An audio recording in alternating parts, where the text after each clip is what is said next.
नमस्कार, good morning, Radhe Radhe, जय श्री कृष्ण। आप सभी का उत्कर्ष टीचिंग एग्जाम यूट्यूब चैनल पर मैं आपका हिंदी शिक्षक आपका हार्दिक स्वागत अभिनंदन करता हूं। कैसे आप सभी? जुड़ जाओ एक बार फिर से, मैं आपके लिए तैयार हूं। एक शानदार श्रृंखला लेकर के व्याकरण से संबंधित बातें अपन आज करने वाले हैं। चारों तरफ त्योहारों की धूम है और इस धूम के बीच में आपकी सफलता की ओर बढ़ती हुई ये यात्रा उसी धूमधाम से आगे बढ़ती रहेगी। जब तक उत्कर्ष है तब तक किसी भी बात की चिंता करने की आवश्यकता नहीं है। तो प्यारे विद्यार्थियों, आप सभी को एक बार फिर से इस 5 दिवसीय त्योहार की असंख्य शुभकामनाओं के साथ मां हिंदी को नमन करते हुए आज एक सुनहरी सुबह के साथ मैं स्वागत करता हूं आपका। कैसे आप सभी? प्यारे विद्यार्थियों, रीच और मुख्य भर्ती परीक्षा को आधार बना करके हम इस व्याकरण की श्रृंखला में सीखने वाले हैं कि किस प्रकार के प्रश्न बनेंगे और कैसे हमें उनको डील करना है। तो आ जाओ सभी। नमस्कार नमस्कार और सभी का स्वागत अभिनंदन। जुड़ जाओ एक बार बढ़िया से लेके सभी साथी। चारों तरफ त्योहारों की धूम है, लेकिन इस धूम के बीच, इस गूंज के बीच वो खनक, वो आवाज आपको हमेशा सुनाई देती रहनी चाहिए जो मंजिल की तरफ से आ रही है कि थोड़ा और चल, बस कुछ दूरी पर मैं हूं, थोड़ा और चल। क्योंकि किसी ने ठीक ही कहा है कि आप अपनी सफलता के लिए दौड़िएगा, दौड़ नहीं सकते तो चलिएगा, चल नहीं सकते तो रहेंगेगा, लेकिन कुछ ना कुछ कीजिएगा और नहीं से बेहतर कुछ होता है, ये ध्यान रखिएगा। तो प्यारे साथियों, स्वागत अभिनंदन के साथ करता हूं शुरुआत आज के शानदार सत्र की। और सवाल नंबर 1 आपसे क्या कहता है? पहला सवाल कहता है कि किस विकल्प में यण स्वर संधि का उदाहरण नहीं है? बहुत ही शानदार सवाल है, देखिएगा। दैन्य अवस्था, अत्याचार, अत्यानंद, अत्यावश्यक। बढ़िया से खोपड़ी खोल के रख दो सवाल की। क्या कह रहा है? किस विकल्प में यण स्वर संधि का उदाहरण नहीं है? तो विकल्प नंबर 1 सही हो जाएगा। विकल्प नंबर क्या हो जाएगा? 1 सही हो जाएगा। क्यों? क्योंकि दैन्य शब्द निकलता है बाहर और उससे निकलता है बाहर क्या? अवस्था। और आपको बता दूं, दैन्य शब्द जो है वो दीन शब्द में यह प्रत्यय से बनता है। दीन का अर्थ होता है गरीब। क्या होता है? गरीब। और दिन का मतलब होता है दिवस या वार। क्या होता है? दिवस या वार। उसके बाद में बात करूं अत्याचार, करो इस पर भी अत्याचार, ये यण संधि है। अति धन आचार। अब बात करता हूं अति धन आचार में अति उपसर्ग है, आ उपसर्ग है, यानी उपसर्गों की संख्या कितनी है? 2। बाहर लाओ किसको? अत्यानंद को। अति धन आनंद, किसकी बात कर रहा हूं? अति धन आनंद।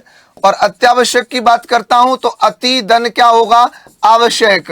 अब बात करता हूं आगे की प्यारे साथियों, तो आवश्यक शब्द जो है वो अवश्य में जो है अक प्रत्यय के मेल से बनता है, ये ध्यान रखिएगा। अगली बात करता हूं अत्याचार, अत्यानंद, अत्यावश्यक। तीनों के तीनों शब्द जो है वो कर्मधारय समास के उदाहरण है। किसके उदाहरण है? कर्मधारय समास के। एक ऐसा उदाहरण जिसके अंदर संधि भी है, जिसके अंदर समास भी है, जिसके अंदर उपसर्ग भी है और जिसके अंदर क्या जुड़ा हुआ है? प्रत्यय भी जुड़ा हुआ है। ये ध्यान रखिएगा। और अगर ऐसा पैटर्न शुरू हो गया ना किसी परीक्षा में कि संधि समास उपसर्ग का उदाहरण बताओ, तो इन सवालों पर अपने को फोकस करने की परम आवश्यकता है, ध्यान रखिएगा। ठीक है, तो विकल्प नंबर 1 आपका सही विकल्प हो जाएगा। अगला सवाल पूछता है संधि विच्छेद अशुद्ध किसमें है? महाधन औदार्य, गृत धन औदन, महाधन औग, महाधन औत्सुक्य। बताइएगा।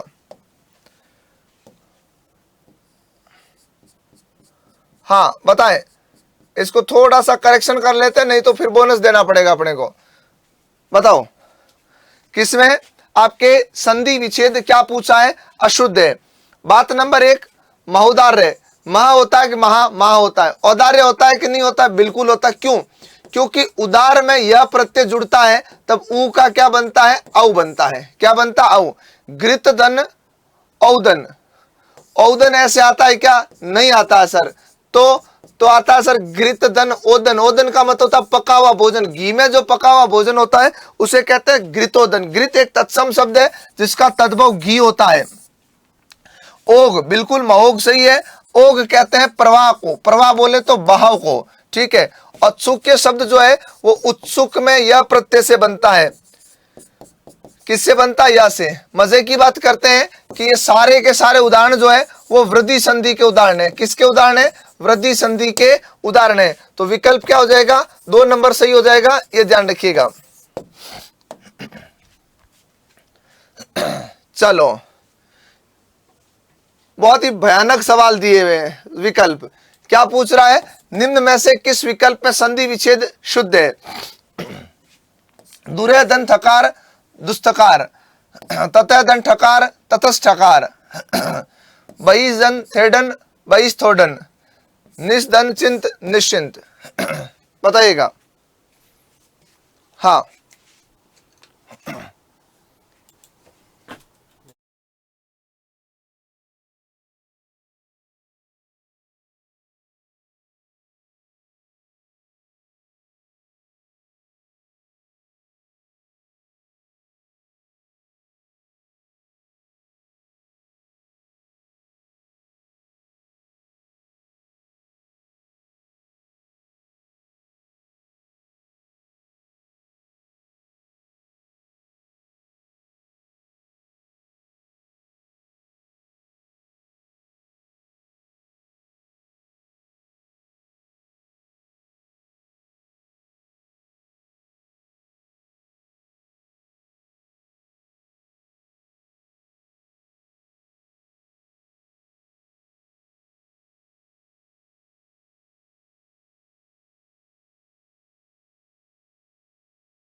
अच्छे से लेके सुने।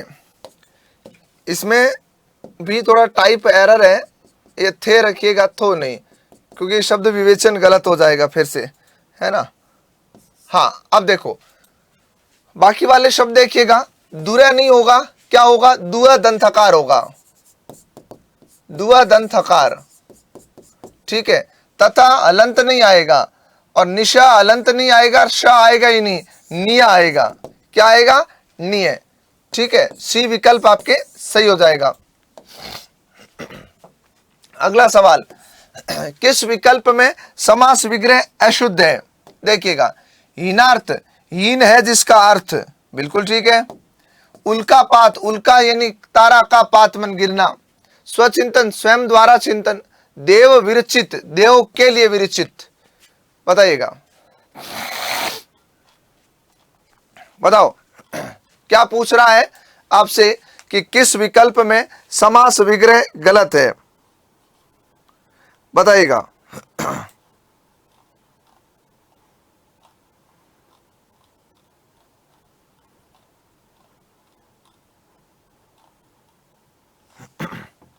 फटाक से लेके बताओ। गलत पूछा, सही नहीं पूछा है, ये ध्यान रखना है। देखो, हीनार्थ हीन है जिसका अर्थ, बिल्कुल सही है। अपादान तत्पुरुष समास है। क्या है? अपादान तत्पुरुष समास है, ये ध्यान रखिएगा, ठीक है। उल्का का पात, बिल्कुल सही है, संबंध तत्पुरुष है। स्वयं चिंतन, बिल्कुल करण तत्पुरुष है। देव द्वारा विरचित होगा, देव द्वारा विरचित होगा, ये ध्यान रखिएगा। अगला सवाल, किस विकल्प में बहुवीरी समास का उदाहरण है? कलमुआ, का पुरुष, नवयुग, कुमार गंधर्व। सॉरी, बताइएगा। बहुवीरी समास का उदाहरण किस विकल्प में है?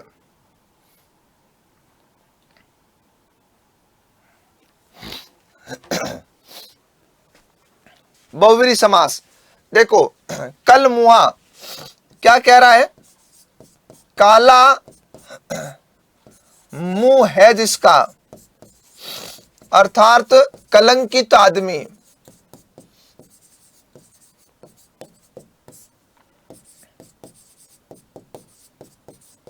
कलंकित व्यक्ति, ये ध्यान रखिएगा। कैसा व्यक्ति? कलंकित व्यक्ति, ये ध्यान रखिएगा। तो आपके ये सही होगा। का पुरुष कर्मधारय का होगा, का पुरुष कायर है जो पुरुष, कायर है जो पुरुष। नवयुवक, नव है जो युवक, कर्मधार है। कुमार गंधर्व, कुमार है जो गंधर्व, कुमार वन कुंवारा।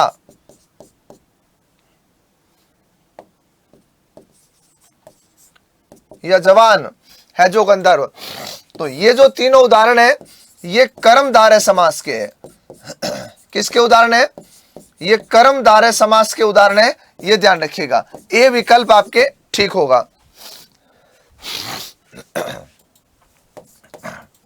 किस विकल्प में शब्द और उससे संबंधित समास अशुद्ध है?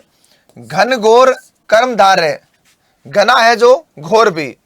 कान बिंदाई संप्रदान, पदारूढ़ अधिकरण, जग हसाई करण तत्पुरुष।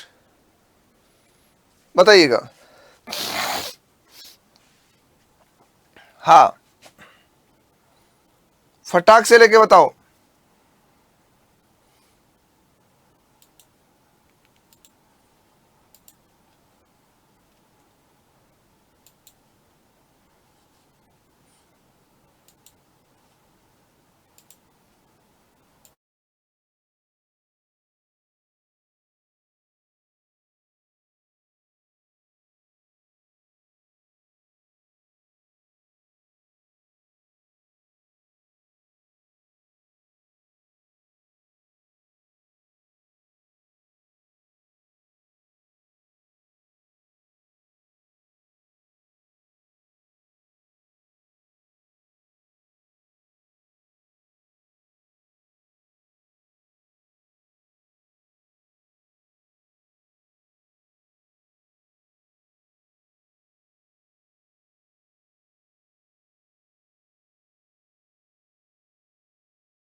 चलो देखिएगा क्या होगा। कान बिंदाई गलत है। क्यों?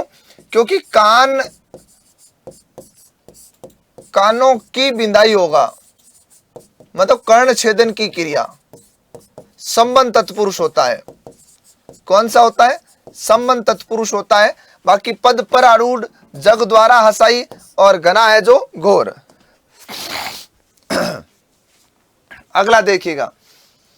किस विकल्प में अन उपसर्ग से बना शब्द नहीं है? किस विकल्प में अन उपसर्ग से बना शब्द नहीं है? अनंतर, अनन्वय, अनहित, अनापत्ति। बताओ। अन उपसर्ग से बना शब्द नहीं है, और जब बात अन की आ रही है तो ये अन संस्कृत का है, ये ध्यान रखिएगा। ये अन किसका है? ये संस्कृत का अन है, ये ध्यान रखिएगा। देखो, अनंतर की बात करता हूं तो इसको खोल के चेक किया तो अन धन अंतर आया। अन धन क्या आया? अंतर आया। अनन्वय की बात करता हूं तो अन धन अनु धन ए, बिल्कुल अन आएगा। अनहित की बात करता हूं तो उच्चारणार्थ अन है, लेकिन अन ये तद्भव का उपसर्ग है। अन क्या है?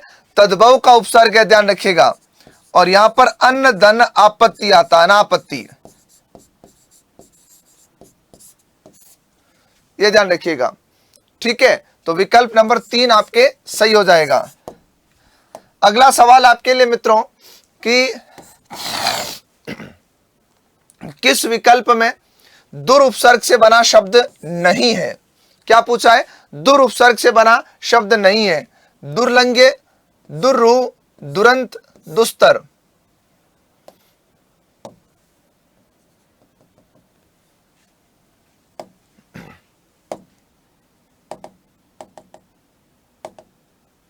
बताइएगा।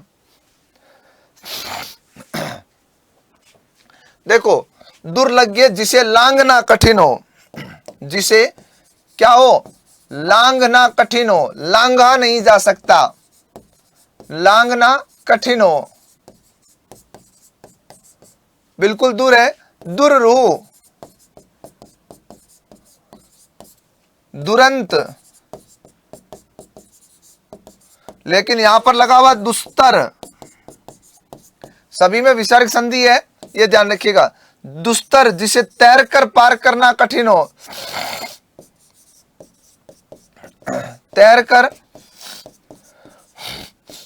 पार करना कठिन हो, ये ध्यान रखिएगा।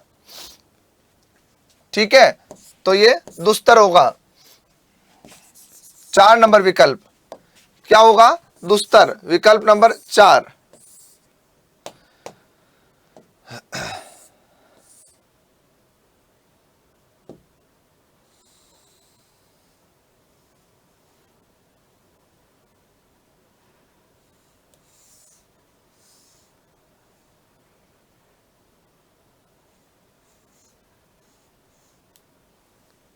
हाँ भाई, अब जब त्योहारों की धूम हो और चारों तरफ घनघोर घटाएं पटाखों के रूप में छाई हुई हो और उत्कर्ष धमाका नहीं करे, ऐसा तो संभव ही नहीं है। क्योंकि जब जब पुकार लगाई है विद्यार्थी ने कि कुछ मेरे लिए भी बेहतर होना चाहिए, तो उत्कर्ष आपके लिए लेकर आया है उत्कर्ष दिवाली ट्रिपल धमाका।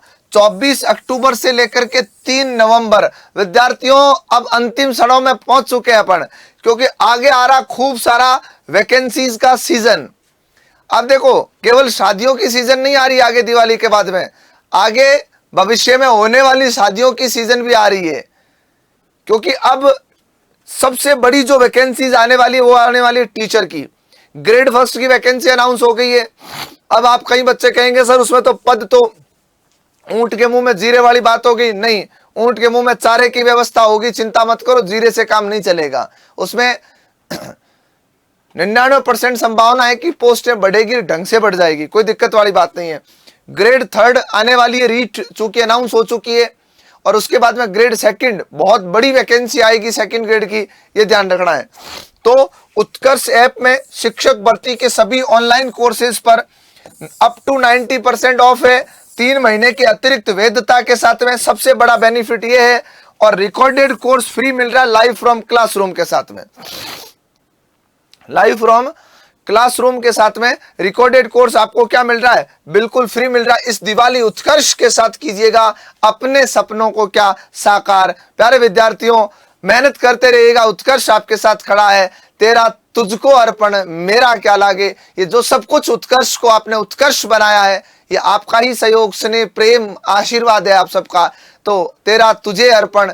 तो प्यारे विद्यार्थियों, अपने सपनों को साकार करें, और इस प्रश्न को हल करेंगे तभी तो सपने साकार होंगे मेरे भाई। क्या कहा? किस शब्द में उपसर्ग और प्रत्यय दोनों जुड़े हुए? निराशय, निरामय, निरी, निरुत्साहित।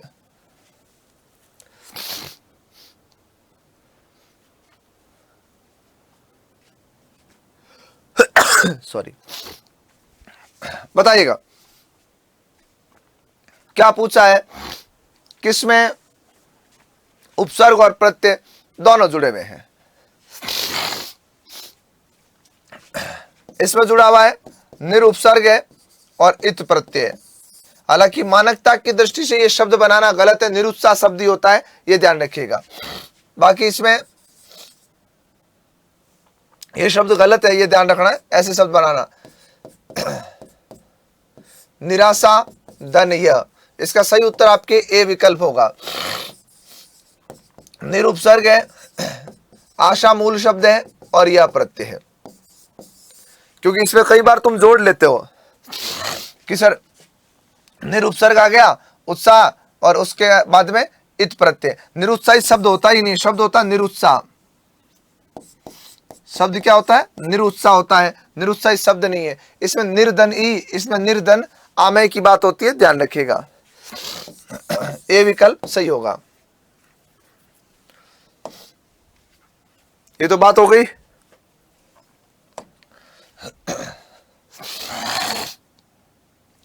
किस विकल्प में मूल शब्द व प्रत्यय का युग्म अशुद्ध है? मूल शब्द और प्रत्यय का युग्म क्या आया है? अशुद्ध आया है।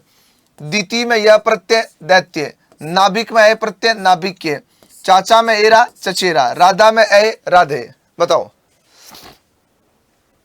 हाँ, फटाक से लेके बताइएगा। हाँ,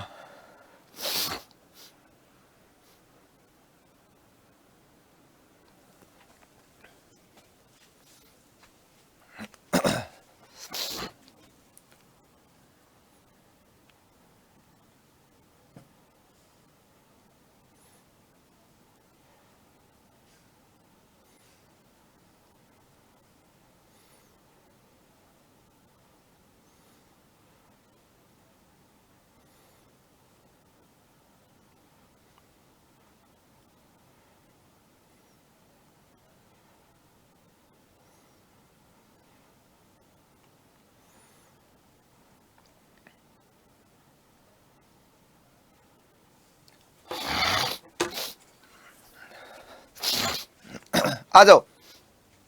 बिल्कुल बी विकल्प आपके सही होगा, क्योंकि नाभिक के शब्द जो है वो नाभिक में ईय प्रत्यय से बनता है। किससे बनता है? ईय से। बी विकल्प।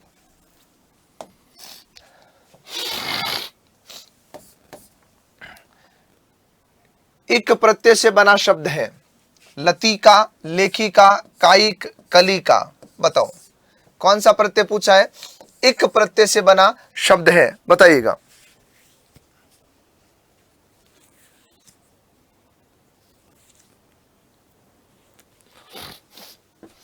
बताओ बताओ फटाफट बताओ।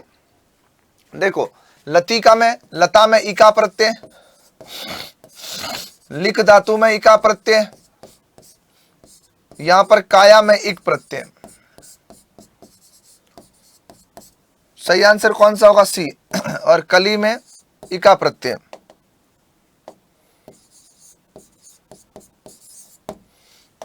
अगला सवाल, निम्न में से इमा प्रत्यय से बना शब्द है जो अशुद्ध है। हरित धन इमा, हरितिमा, गुरु धन इमा, गरिमा, अणु धन इमा, अणिमा, मधुर धन इमा, मधुरिमा। गलत कहां पर बना बताओ।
आ जाओ। बिल्कुल डी विकल्प सही होगा। क्या होगा? डी। अगला सवाल देखो, अशुद्ध शब्द है बधाइयां, बहुत, बाया, बाहुल्यता। सॉरी, शुद्ध शब्द है, माफ कीजिएगा।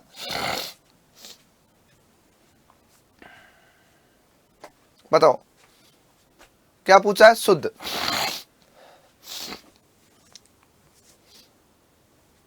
बताओ तो फटाक से।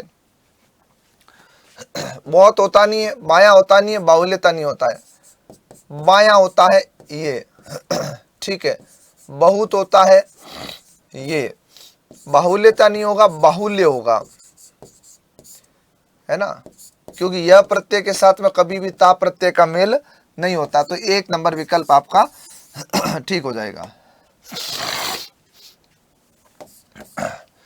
निम्न में से अशुद्ध शब्द है मध्याह्न, मत्स्येंद्र, मरीचिका, मल्ल युद्ध। बताओ सही क्या होगा? बताओ फटाक से।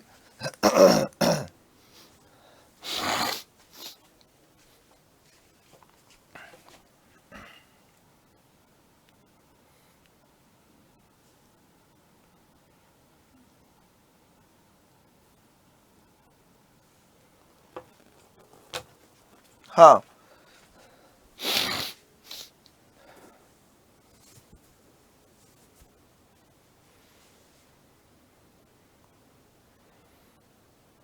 बताओ अशुद्ध कौन सा है? मत्स्येंद्र। क्यों मत्स्य ऐसे लिखा जाता है और साथ में आता है इंद्र, गुण संधि बनती है, शब्द क्या बनेगा? मत्स्येंद्र। ये ध्यान रखिएगा। मल्ल युद्ध में याद रखना, मल्ल इसका मतलब होता है गंदगी, और एक होता है मल्ल, इसका अर्थ होता है पहलवान। इसका अर्थ क्या होता है? पहलवान। और 15वां और अंतिम सवाल, शुद्ध शब्द का चयन करें। सॉरी। पौरोहित्य, पुरोहित्य, पौरोहित्य, पौरोहित्य। अब देखो पुरोहित में यह प्रत्यय जोड़ना है आपको। क्या करना है? पुरोहित में यह प्रत्यय जोड़ना आपको, बाकी कुछ भी नहीं करना, ध्यान रखिएगा। अब पुरोहित में यह प्रत्यय जोड़ूंगा तो ऊ का बनेगा औ, रो का रो रह जाएगा। यहां पर ठीक है, लेकिन ये मात्रा बड़ी हो गई, ये तो छोटी रहेगी। ठीक है, लेकिन यहां पर पहले से मात्रा 1 है, इसका मतलब ये भी खोटा हो गया। यहां मात्रा 2 है, ये छोटी भी है, लेकिन यहां मात्रा 2 हो गई। ठीक है, तो आपके विकल्प नंबर 3 सही हो जाएगा, ये याद रखिएगा।